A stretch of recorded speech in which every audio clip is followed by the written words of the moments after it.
नमो अर्हन्ताणं नमो सिद्धाणं नमो आयरीयाणं नमो वज्रायाणं नमो लोये सव्यसाहुणम् मङ्गलं भगवान् वीरो मङ्गलं गौतमो गणी मङ्गलं कुन्दकुन्दाद्यो जैनधर्मोऽस्तु मङ्गलम्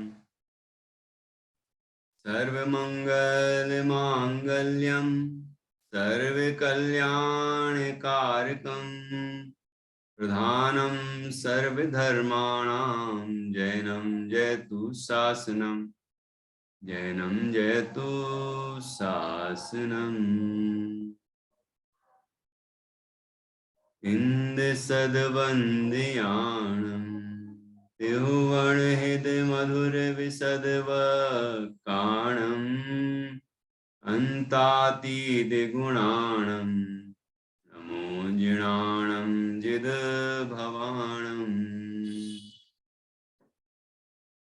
सहजानंद चैतन्य प्रकाशाय महीयसे नमो अनेकांत विश्रांत महिम्ने परमात्मने दुर्निवारणायानीक विरोध ध्वंसनौषधि सात्कार जीविता जिया जैन सिद्धांत पद्धति स्वसंवेदन सिद्धाय जिनाय परमात्मने शुद्ध जीवास्तिकायाय नित्यानंद चिदे नमः।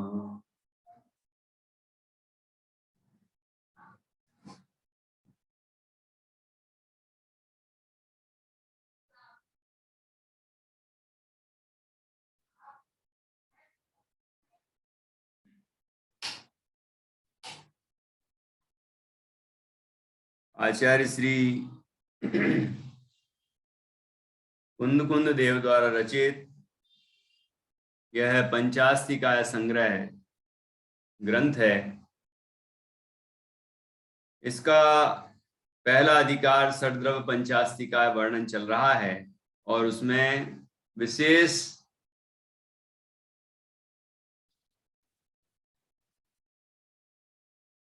षड्द्रव्य पंचास्तिकाय का वर्णन प्रारंभ हुआ है, जिसमें हम जीव द्रव्यास्तिकाय का स्वरूप समझ रहे हैं। जीव द्रव्यास्तिकाय का स्वरूप उपाधि सहित और निरुपाधि मुक्त अवस्था रूप भी हमने समझा। जीव जीवत्व रूप है ये बात समझी, और उसके बाद जीव स्वदेह प्रमाण है ये समझने के बाद कल हमने चेतयिता, जीव चेतयिता है ये भी समझा है। चेतयिता में तीन विशेषताएं ली, तीन तरह की चेतनाएं बताई। कर्म फल चेतना, कर्म चेतना और ज्ञान चेतना। कर्म फल चेतना की प्रधानता एक इंद्रिय जीवों में, पांच स्थावर जीवों में होती है, प्रधानता की बात है। और त्रस जीवों में, दो इंद्रिय से लेकर पंच इंद्रिय तक त्रस जीवों में कर्म फल की प्रधानता होती है, क्योंकि ये जीव थोड़े से ज्ञान भी इनका विकसित रहता है, तो इच्छा पूर्वक अभिलाषा पूर्वक उन कर्म फलों को भोगते हैं, कर्म करते हैं, राग द्वेष आदि कषाय परिणाम ये सब करते हैं। और इस तरह मुख्य रूप से इनके कर्म चेतना होती है। और जो ज्ञानी हैं, सम्यक दृष्टि हैं, उनके चौथे गुण स्थान से 12वें गुण स्थान तक और उसके बाद गुण स्थानातीत अरहंत अवस्था और फिर गुण स्थानातीत सिद्ध अवस्था, इन सबके ज्ञान चेतना होती है।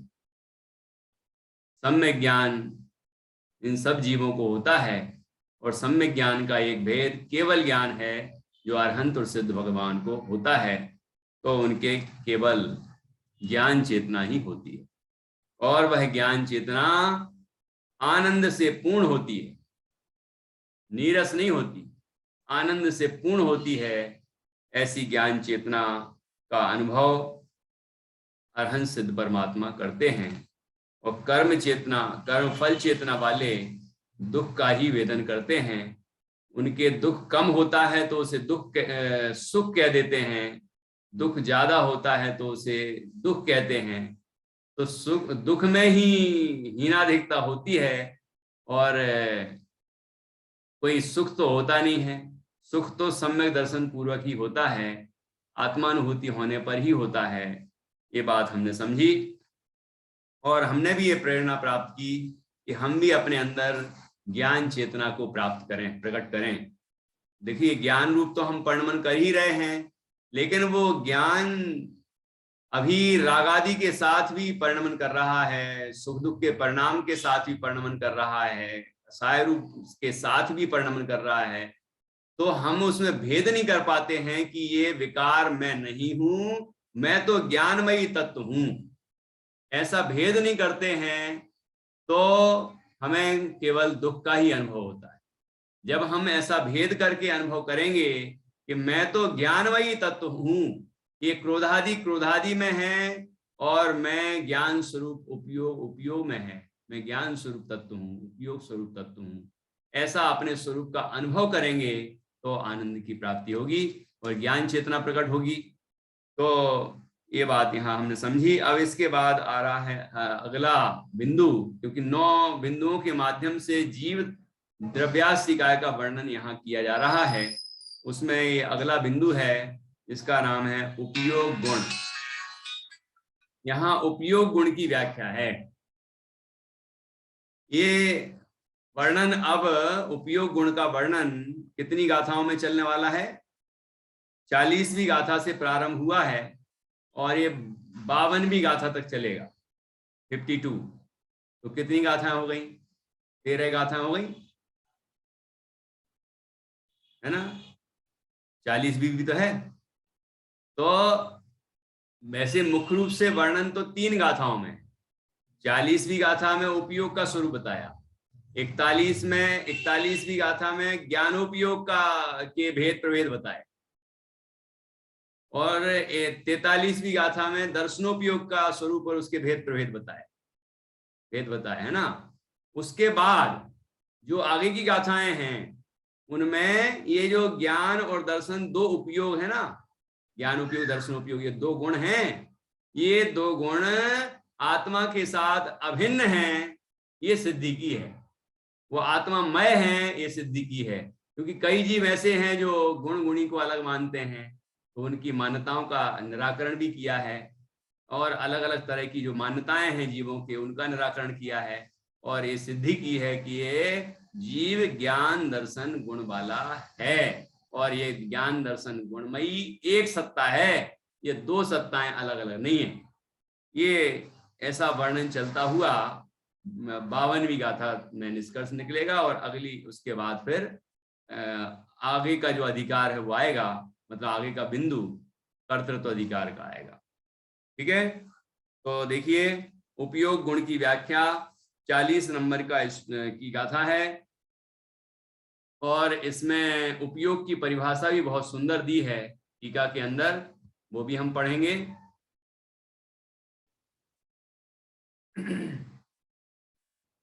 अथोपयोग गुण व्याख्यानम उपयोगो खलु दुविहो, उपयोगो खलु दुविहो, प्राणेन यदंसनेन संयुक्तो, प्राणेन यदंसनेन संयुक्तो, जीवस्य सव्यकालम्, जीवस्य सव्यकालम्, अनन्यभूतम्, अनन्यभूतं वियाणिः, अनन्यभूतं वियाणिः, उपयोगो खलु दुविहो, प्राणेन यदंसनेन संयुक्तो जीवस्य सर्वकालम् अनन्यभूतं व्याणी ओगो खलु दुविहो। क्या अर्थ हुआ इसका? डॉक्टर निधि जी बताएंगी।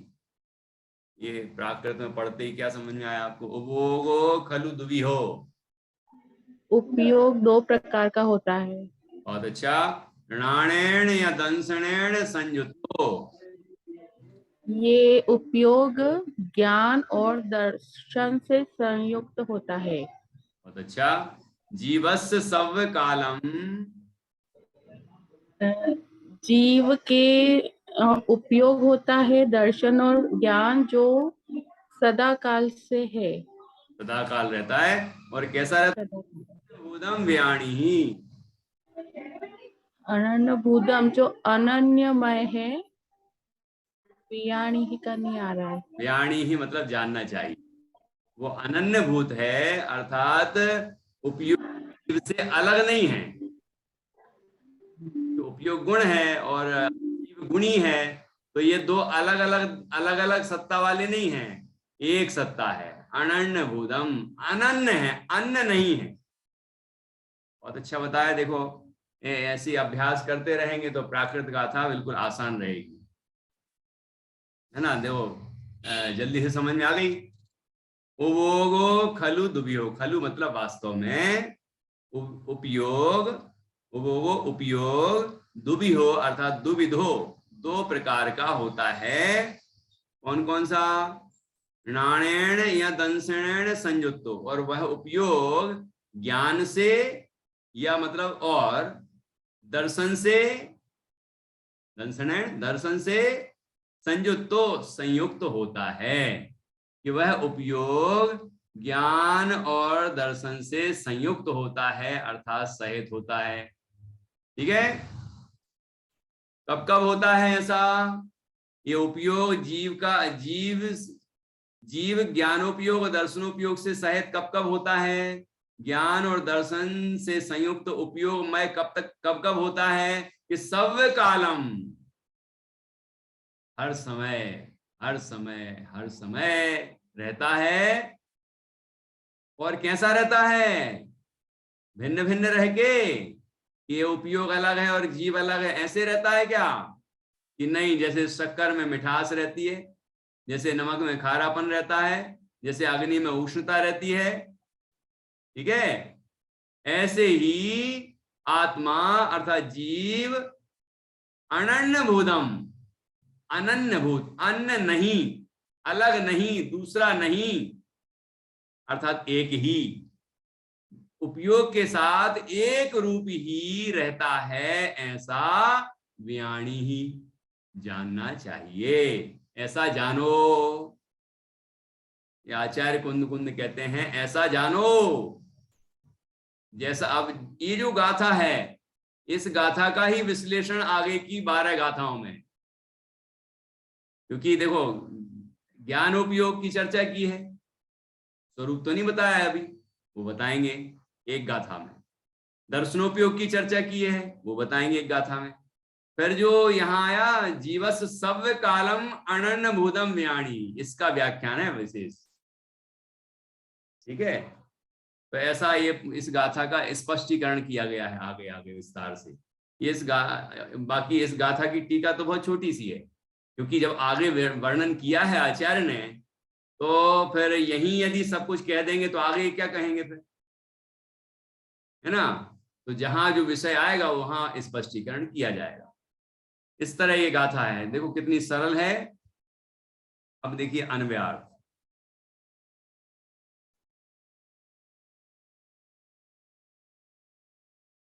अन्वयार्थ ज्ञान और दर्शन से संयुक्त, ऐसा वास्तव में दो प्रकार का उपयोग जीव को सर्वकाल अनन्य रूप से जानो।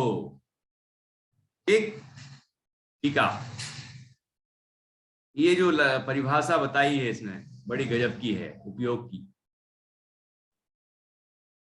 आत्मा का चैतन्य अनुविधायी अर्थात चैतन्य का अनुसरण करने वाला परिणाम सो उपयोग है।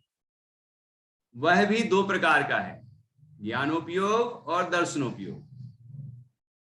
वहां विशेष को ग्रहण करने वाला ज्ञान है और सामान्य को ग्रहण करने वाला दर्शन है। अर्थात विशेष जिसमें प्रतिभासित हो वह ज्ञान है और सामान्य जिसमें प्रतिभासित हो वह दर्शन है। और उपयोग सर्वदा जीव से अपृथक भूत ही है, क्योंकि एक अस्तित्व से रचित है। देखो क्या कहा, पहले तो उपयोग की परिभाषा समझते हैं, बहुत जोरदार है।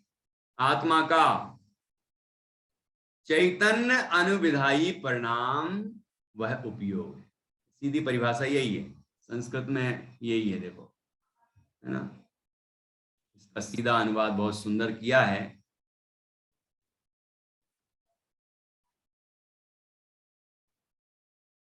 ये इतनी सी टीका है ना, तो इसलिए लग रहा है कि ऊपर तो नहीं है और, है ना, लेकिन इतनी सी टीका में पूरा भाव भर दिया। देखो, आत्मनस चैतन्य अनुविधायी परिणाम उपयोग। आत्मा का चैतन्य अनुविधायी परिणाम उपयोग है।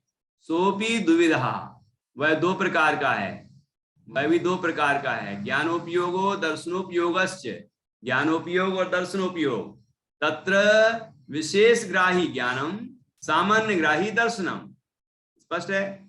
उपयोगश्च सर्वदा जीवाद अपृथक भूत एव एकास्तित्व निर्वृत्तत्वात् इति। उपयोग सर्वदा जीव से अपृथक है, और वह क्यों अपृथक है? क्योंकि वह एक अस्तित्व से निवृत्ता मतलब रचे हुए हैं, बने हुए हैं। एक अस्तित्व से उनका निर्माण है, मतलब एक अस्तित्व से बने हुए हैं। ठीक है। तो यहां तो मुझे बताना है चैतन्य अनुविधायी परिणाम वह उपयोग है। इसमें क्या विशेष बात है कि चैतन्य अनुविधायी अर्थात चैतन्य का अनुसरण करने वाला अर्थात जैसा चैतन्य है वैसा ही परिणाम।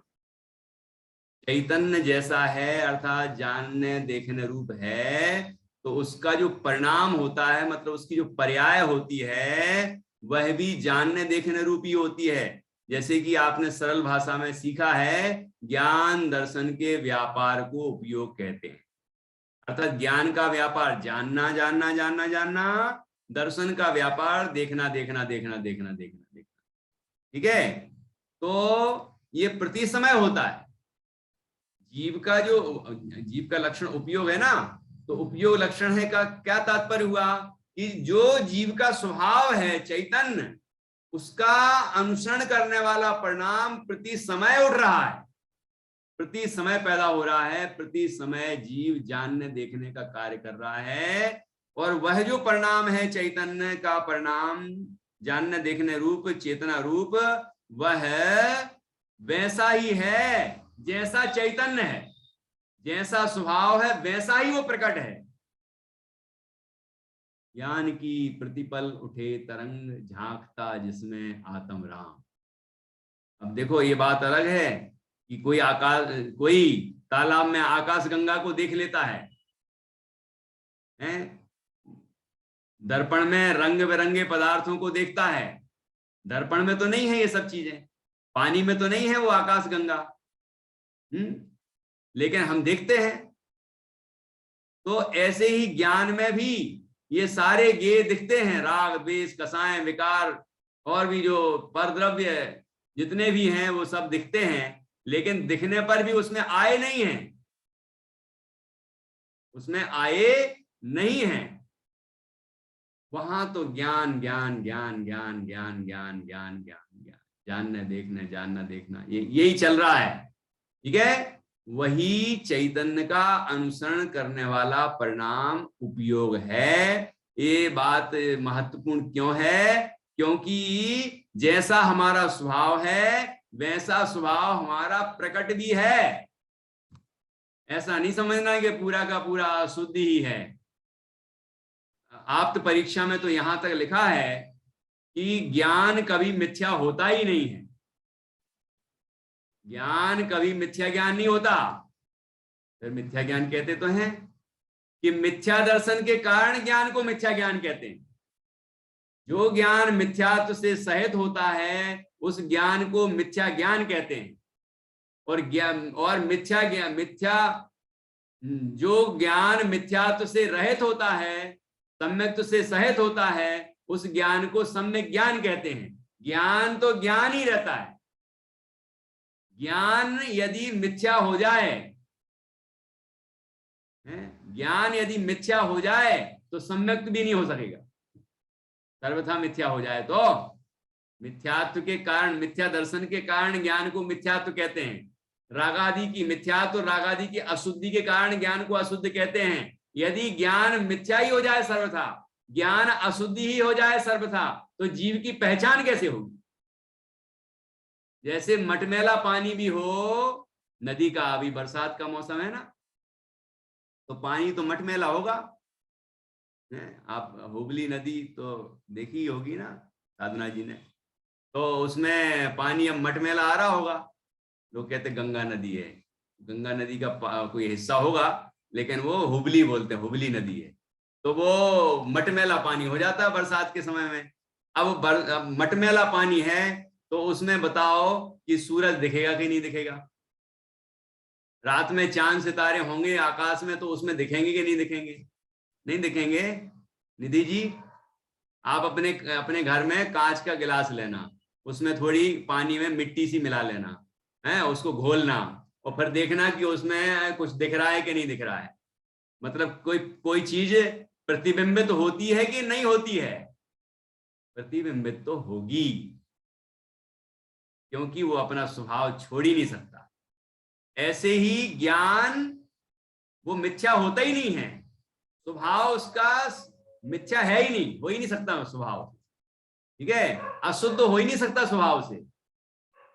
ठीक है, वो तो स्वच्छ रहता है, वो तो जानने का काम करता है। मतलब जानने का काम तो मिथ्या दृष्टि के भी होता है। ज्ञान का काम है जानना, और जानने का काम मिथ्या दृष्टि के भी होता है, निगोदिया जीव के भी होता है। जानने का काम कोई जीव के रुकता ही नहीं है, क्योंकि वो जानना स्वभाव है, अनुजीवी गुण है, और वह स्वभाव कभी नष्ट नहीं हो सकता। बस जीव को क्या करना है, हम सबको, कि जो ज्ञान स्वाभाविक रूप से प्रकट हो रहा है, हमें ये पहचानना है कि जैसी वो चिंगारी है ना, वैसी आग है। जैसी चिंगारी होती है ना, वैसी आग होती है। एक चिंगारी पूरे जंगल को जला देती है, ऐसी चैतन्य की ये चिंगारी है। शीतल चिंगारी है ये, जलाने वाली नहीं है। तो ये जो तरंग उठ रही है ज्ञान की, ये भी वैसी ही है जैसा जीव का स्वभाव है। चैतन्य प्राण है जीव का, वैसा ही इसके परिणाम में प्रकट है। और जब जीव अपने उस पर्याय से ये निश्चय करता है कि मेरा स्वभाव भी चैतन्यमयी ही है, और उस क्षणिक परिणाम से हटके और चैतन्य स्वभाव में उपयोग चला जाता है, तो ज्ञायक स्वभाव की अनुभूति प्रकट हो जाती है। ये प्रक्रिया पूरी बहुत सुंदर ढंग से प्रवचन सार की 80वीं गाथा में बताई। वहां भी पर्याय का पर्यायत्व बताया। तो पर्यायत्व में चैतन्य चिद विवर्तों की ग्रंथियां हैं, एक विशेषण ये भी दिया पर्याय के लिए। तो चिद विवर्तों की ग्रंथियों का यही अर्थ है जो यहाँ है चैतन्य अनुविधायी परिणाम। चैतन्य अनुविधायी परिणाम वह उपयोग है। तो ये उपयोग सदाकाल प्रकट रहता है, ये जीव का लक्षण है, और ये हमेशा सम्यक ही रहता है, शुद्ध ही रहता है, जानने का ही काम करता है। ठीक है, किन किन अपेक्षाओं से अशुद्ध कहते हैं, किन किन अपेक्षाओं से इसको मिथ्या कहते हैं, वो बात भी हमने समझ ली है। लेकिन वो स्वाभाविक रूप से तो ज्ञान रूपी ही रहता है, जैसा उसका स्वभाव है वैसा ही प्रकट है, ऐसा रहता है। ऐसी ये बहुत सुंदर परिभाषा है।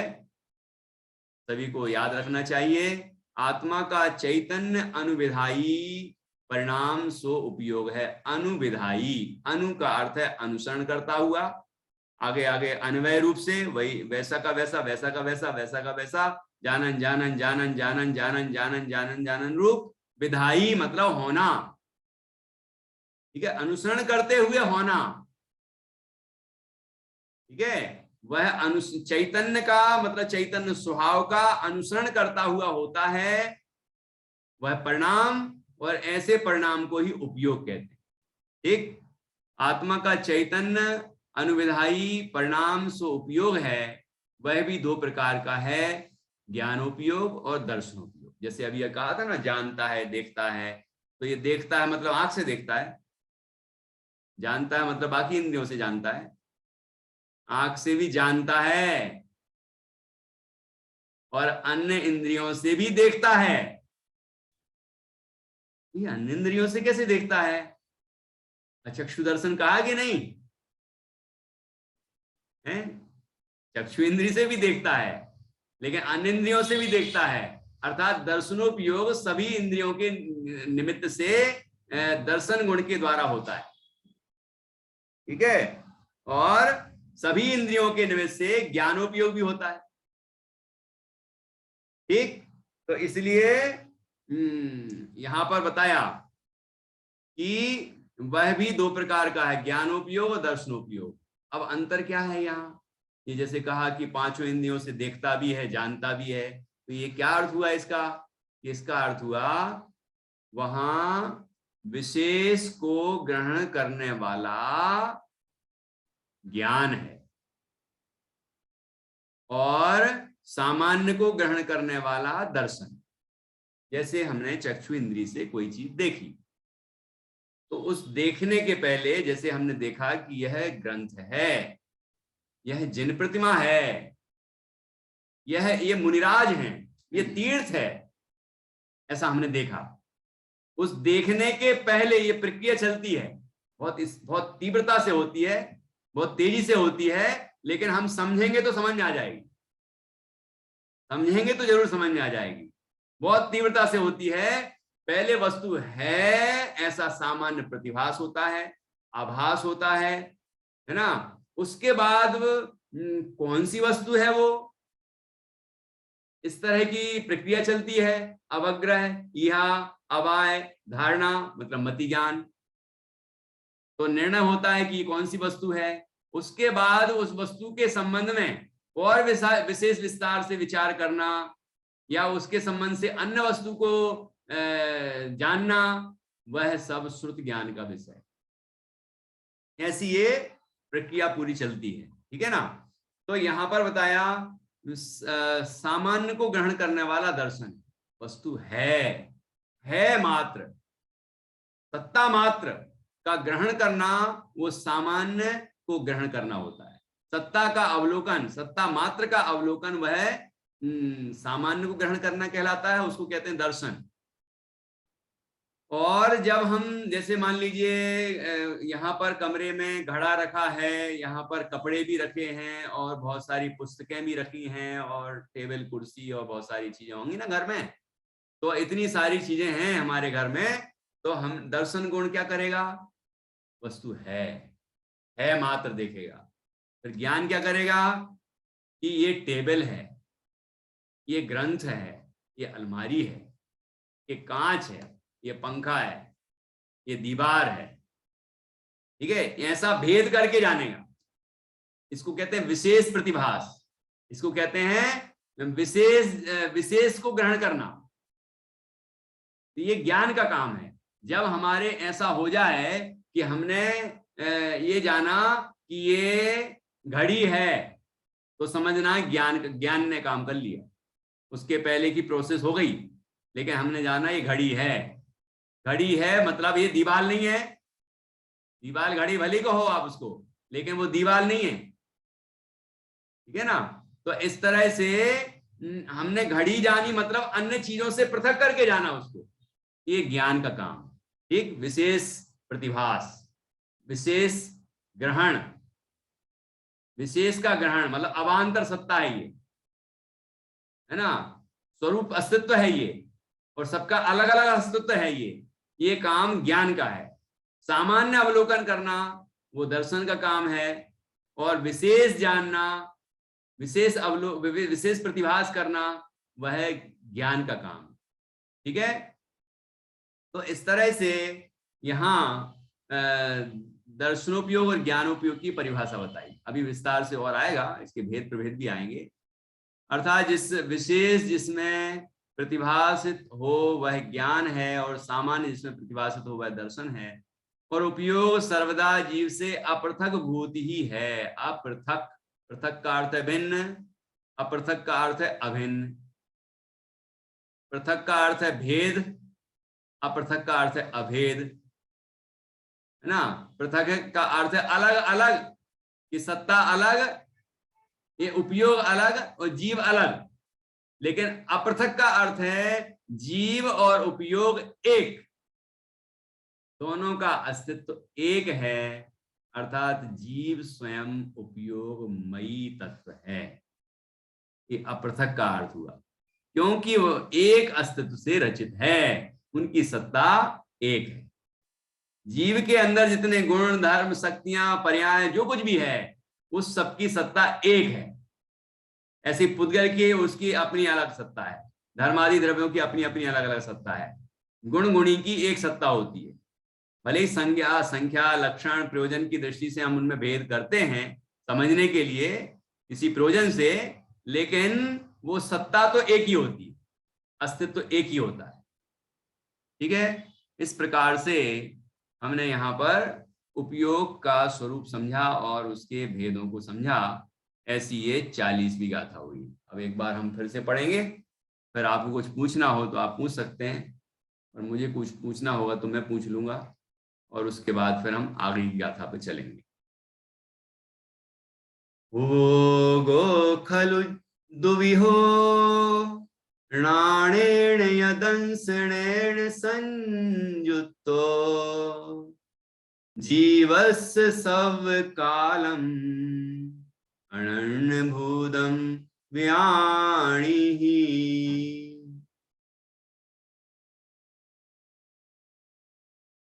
अच्छा बताइए, कुछ पूछना है? नहीं पूछना, देख ही रहा था कोई को नहीं पूछना।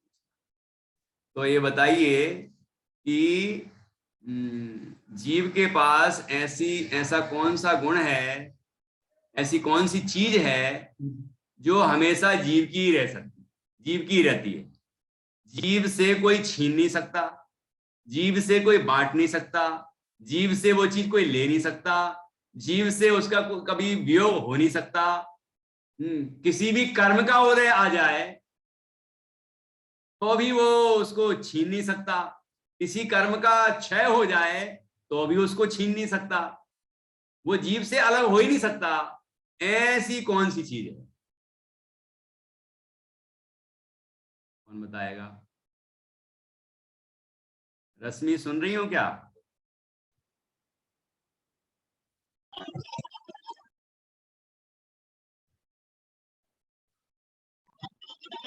सुन रहा है। हाँ तो बताओ। ज्ञान गुण। बहुत अच्छा। यहाँ प्रसंग चल रहा उपयोग का, तो क्या बोलना चाहिए? उपयोग। उपयोग। उपयोग में दोनों उपयोग आ गए। अभी आपने कहा ज्ञान, यहाँ तो दर्शन भी है। ज्ञान उपयोग, दर्शन उपयोग। हाँ, ये दोनों। ठीक है, ये हमारी संपदा है। और बाकी का क्या होगा निधि जी?